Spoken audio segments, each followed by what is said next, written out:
Yo, hey, what's up, folks? It's Kevin, Big K Horror, and I've been asked to do by a couple of people a list of some of my favorite underrated horror films out there. Now, this list compilation I'm putting out there isn't by no means in a certain order. It's just ones I find completely underrated and not given enough credit for where they're due. But and these are just my opinions. But if you like the list or you dislike it, or even if you have your own, write down yours in the comments or whatnot below. But so I'm gonna go on with mine real quick. Start off. This is one of my favorite '80s zombie films. Hardly not a lot of people know about it, and that is the 1989 zombie film Nightlife. It's a teenage high school zombie movie hybrid. Starring Scott Grimes from Critters. Right? This is pretty much like bully zombies come after the geek, even after death. And it's fun to see him try to battle them and whatnot. Okay, next up is a movie I just recently got, and I actually fell in love with it because it's such a awesome 80s special effects extravaganza creature feature movie. It's got written Evil Dead and Night of the Demons written all over it, and that is Spookies. This definitely goes high on my list of underrated horror. It's not really like a horrific movie or scary, but it's definitely, for horror fans, and especially if you like the 80s effects. Alright, Spookies. Alright, next up is this little American-Spanish co-production that could, and I think a lot of movies like Scream 2 and other movies got a lot kind of not stole from it, but borrowed from it. And it's got a cool movie within a movie plot, and plus a theater, people watching a horror movie in a theater, gone wrong. And that movie is called Anguish. It has Zelda Rubinstein in it, playing a psychotic mother. A crazy, controlling, domineering psychotic mother.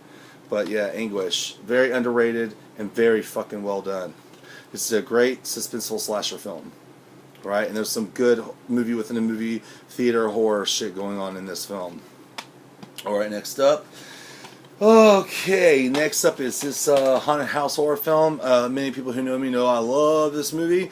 It has a lot of the Italian ingredients mixed in with it, with the coloring, the cinematography, the ideas, the exploitation of it all, and that is Amityville 2: The Possession. This is one of my all-time favorite Amityville horror film. Well, my favorite Amityville films, but this one ranks very high on just the creep factor alone, and the exploitation. The special effects in this are pretty well done. The family massacre scene is really creepy as hell. It scared me as a kid. Still kind of does creep me out. Alright, next up is this new movie. Not new movie, my bad. This movie that came out in 2006. 2005, 2006. And it blew me away. And I think it's very underrated. It doesn't get mentioned as much as it should be. And that is the very first Silent Hill. This movie is a great grand horror film in the Clive Barker tradition, in my opinion. Kind of Clive Barker-esque, not completely, but kind of. Especially toward the end. Okay, next up is this John Carpenter film that I think doesn't get much love, but I love it. It's got H.P. Lovecraft written all over it, and it's based on the works of H.P. Lovecraft, and that is, if you know what I'm talking about, In the Mouth of Madness. Great film. Great underrated 1994 horror film starring Sam Neill. Okay, next up is teenage, early 80s ghoul flick. I don't know how to describe this one, but it's a fun one. That is One Dark Night. Damn fun horror film. It's like a carnival. It's like a carnival House of Horrors. Watching this film, a girl wants to make a big group wants to be part of the group of the popular girls for the initiation, so she's thrown into a mausoleum to spend the night. While at the same time, this dead body of a psychic vampire of sorts is put in there, and then the shit hits the fan when this telekinesis controls the dead bodies of all the dead bodies in the mausoleum, with these girls running around trying to scare each other, and it's a good fun time. Carnival House of Horrors. I kid you not. One Dark Night. Okay, next up is this little teenagers on island Peril kind of film, and it's made by the guy that's a follow-up to the director of Paul Lynch's Prom Night film, which I'm a big fan of Prom Night, as you can tell behind me, and that is Humongous. I think this film was actually very well done. I really loved it. It reminded me a lot of Anthropophagus, the very violent, nasty, exploitive Italian title, but this one was very, I thought it was very well done. A group of kids get stranded on the island called Dog Island, where there is history behind the island, and there is a pretty much like a 30-year-old secret living on the island killing things. Alright, next up is the Stephen King werewolf film starring a young Corey Haim called Silver Bullet. This movie kind of shocked me as a kid because it was a very violent werewolf movie. The werewolf in this movie does not pull no punches, man. It's very violent. It's very brutal. Okay, next up is this teenage revenge flick that a lot of people, when people think of teenage revenge flick, they think Carrie, The Craft. I think those two, but let's go a little further deep too as well and go Evil Speak, starring Clint Howard, Ron Howard's brother, where it's a military cadet in military academy school finds a computer and Satanism and conjoins them together. Very, very crafty little movie with a very gory ending. Alright, this next up's the Haunted House flick, I guess you'd call it that, supernatural flick. Is very underrated. It still scares me and jolts me to this day. The soundtrack and score to it are just like nail-biting. And that movie is the Barbara Hershey starring The Entity. This movie is by far very intensely scary, in my opinion. It's pretty much the true story about the woman who was getting raped by a ghost. Okay.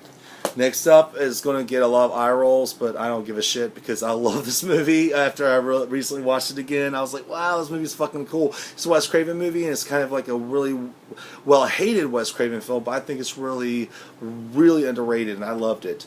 And that was Deadly Friend, starring Kristy Swanson. Okay, last but not least, and this is the last one, and I have a lot of horror movies I really love. This is just a random list of underrated titles.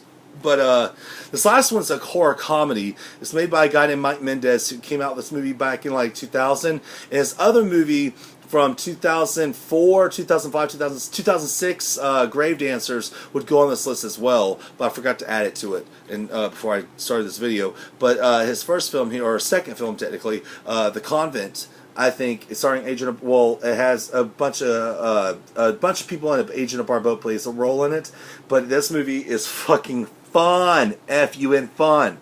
Okay, like for fans of Night of the Demons, right here. Boom.